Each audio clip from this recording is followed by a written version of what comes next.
ആകാശവാണി.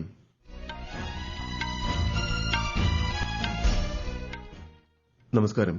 വാർത്തകൾ വായിക്കുന്നത് നരേന്ദ്രമോഹൻ.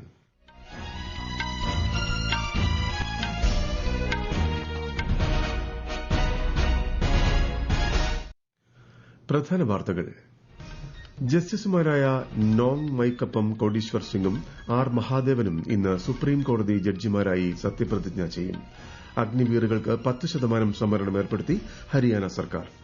മഹാരാഷ്ട്രയിൽ പോലീസുമായുള്ള ഏറ്റുമുട്ടലിൽ 12 നക്സലൈറ്റുകൾ കൊല്ലപ്പെട്ടു. കേരളത്തിൽ മഴ തുടരുന്നു. ഇന്ന് 10 ജില്ലകളിൽ ഓറഞ്ച് ജാഗ്രത, 4 ജില്ലകളിൽ മഞ്ഞ ജാഗ്രത.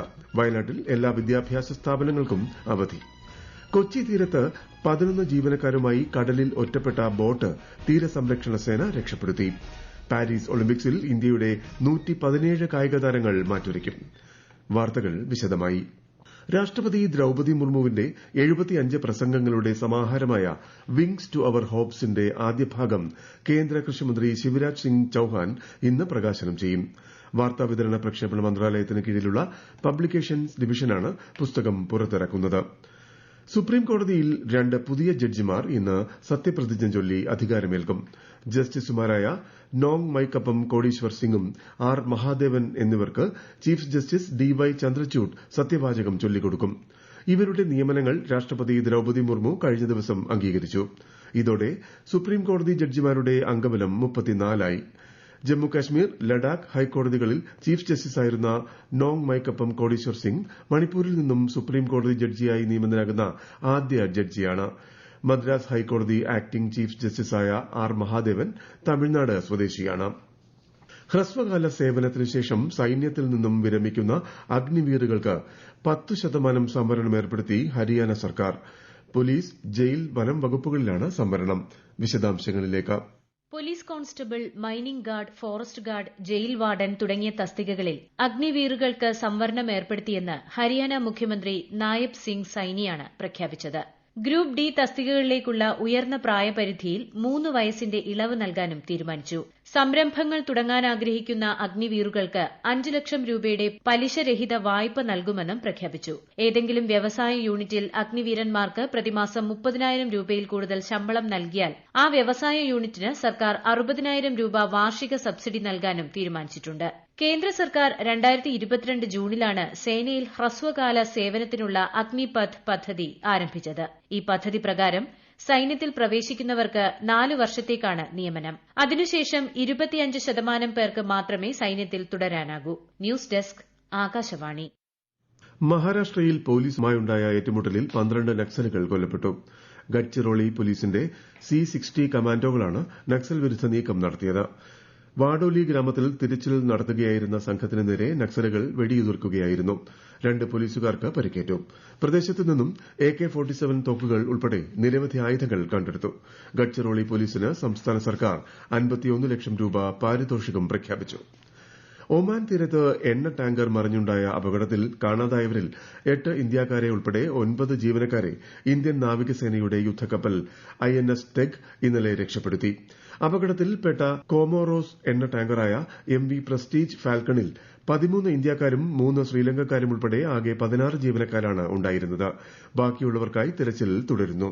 തിരച്ചിലിനും രക്ഷാപ്രവർത്തനത്തിനുമായി ഇന്ത്യൻ നാവികസേനയുടെ യുദ്ധക്കപ്പലും സമുദ്ര പെട്രോളിംഗ് വിമാനവും വിന്യസിച്ചിട്ടുണ്ട്. കേരളത്തിൽ കനത്ത മഴ തുടരുന്നു. കോട്ടയം, ഇടുക്കി, എറണാകുളം, തൃശൂർ, പാലക്കാട്, മലപ്പുറം, കോഴിക്കോട്, വയനാട്, കണ്ണൂർ, കാസർഗോഡ് എന്നീ ജില്ലകളിൽ ഓറഞ്ച് ജാഗ്രതയാണ്. തിരുവനന്തപുരം, കൊല്ലം, പത്തനംതിട്ട, ആലപ്പുഴ ജില്ലകളിൽ മഞ്ഞ ജാഗ്രത തുടരുന്നു.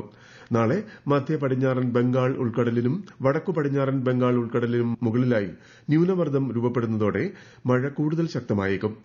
തൃശൂർ, കോഴിക്കോട്, കണ്ണൂർ, കാസർഗോഡ് തീരങ്ങളിൽ പ്രത്യേക ജാഗ്രത വേണമെന്ന് ദേശീയ സമുദ്രസ്ഥിതി പഠന ഗവേഷണ കേന്ദ്രം അറിയിച്ചു. സംസ്ഥാനത്ത് 31 ദുരിതാശ്വാസ ക്യാമ്പുകളിലായി 474 പേരെ മാറ്റിപ്പാർപ്പിച്ചിട്ടുണ്ട്. ഇടുക്കിയിൽ മലങ്കര ഡാമിന്റെ എല്ലാ ഷട്ടറും 50 സെന്റിമീറ്റർ വീതം ഉയർത്തി. മൂവാറ്റുപുഴ, തൊടുപുഴ തീരത്തുള്ളവർ ജാഗ്രത പുലർത്തണം. വയനാട് ജില്ലയിൽ അംഗൻവാടികൾ അടക്കം എല്ലാ വിദ്യാഭ്യാസ സ്ഥാപനങ്ങൾക്കും ഇന്ന് അവധിയാണ്.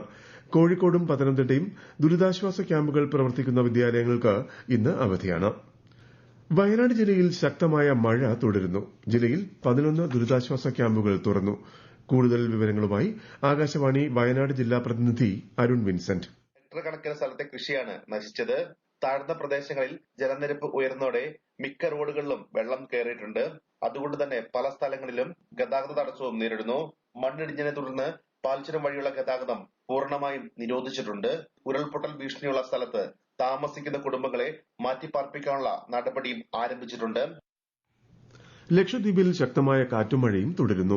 ദ്വീപുകളിലേക്കുള്ള കപ്പൽ സർവീസുകളെ പ്രതികൂല കാലാവസ്ഥ ബാധിച്ചിട്ടുണ്ട്.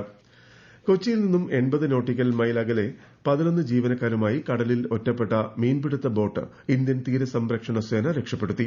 കനത്ത മഴയും മോശം കാലാവസ്ഥയും മൂലമാണ് ബോട്ട് അപകടത്തിൽപ്പെട്ടത്. തീരസംരക്ഷണ സേനയുടെ ഡോർണിയർ വിമാനം ബോട്ട് ഇന്നലെ രാത്രി കണ്ടെത്തിയിരുന്നു. ഈ വാർത്തകൾ ആകാശവാണിയിൽ നിന്ന്. പാരീസ് ഒളിമ്പിക്സിനായുള്ള ഇന്ത്യയുടെ അന്തിമ സംഘത്തിന് കായിക മന്ത്രാലയം അംഗീകാരം നൽകി. 117 കായിക താരങ്ങളും 140 സപ്പോർട്ട് സ്റ്റാഫുകളും സംഘത്തിലുണ്ടാകും. ഈ മാസം 26 മുതൽ അടുത്ത മാസം 11 വരെയാണ് മത്സരങ്ങൾ.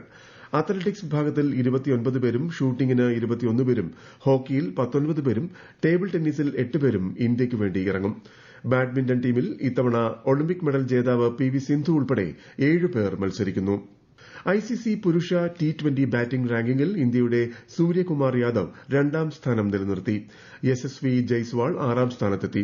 ശ്രീലങ്കയുടെ ബനിന്ദു ഹസരംഗ 1ാം സ്ഥാനം നിലനിർത്തി. പുരുഷന്മാരുടെ ടെസ്റ്റ് ബാറ്റിംഗ് റാങ്കിങ്ങിൽ ക്യാപ്റ്റൻ രോഹിത് ശർമ്മ 6ാം സ്ഥാനത്തും യശസ്വി ജയ്സ്വാൾ 8ാം സ്ഥാനത്തുമെത്തി. ഏഷ്യാകപ്പ് വനിതാ T20 ക്രിക്കറ്റ് ടൂർണമെന്റിന് ശ്രീലങ്കയിൽ നാളെ തുടക്കമാകും. ഹർമൻപ്രീത് കൌർ ഇന്ത്യൻ സംഘത്തെ നയിക്കും. സ്വീഡിഷ് ഓപ്പൺ ടെന്നീസ് പുരുഷ സിംഗിൾസ് റൌണ്ട് ഓഫ് 16ൽ ഇന്ത്യയുടെ സുമിത് നാഗൽ അർജന്റീനയുടെ മരിയാനോ നവോനെ ഇന്ന് നേരിടും.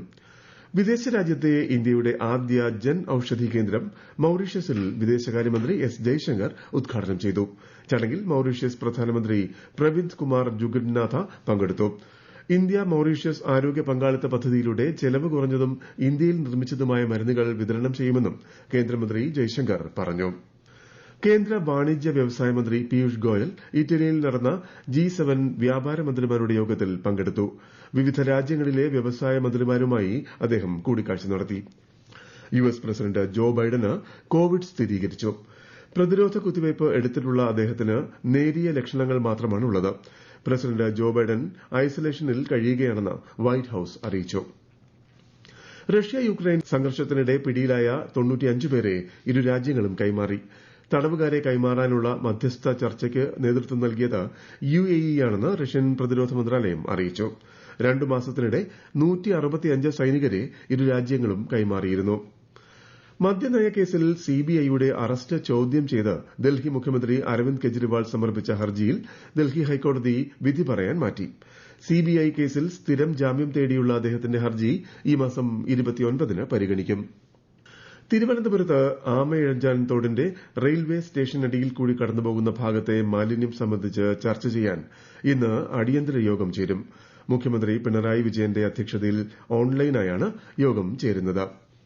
ലോക പ്രശസ്ത ഹൃദയ ശസ്ത്രക്രിയാ വിദഗ്ധൻ ഡോക്ടർ MS വല്യത്താൻ അന്തരിച്ചു.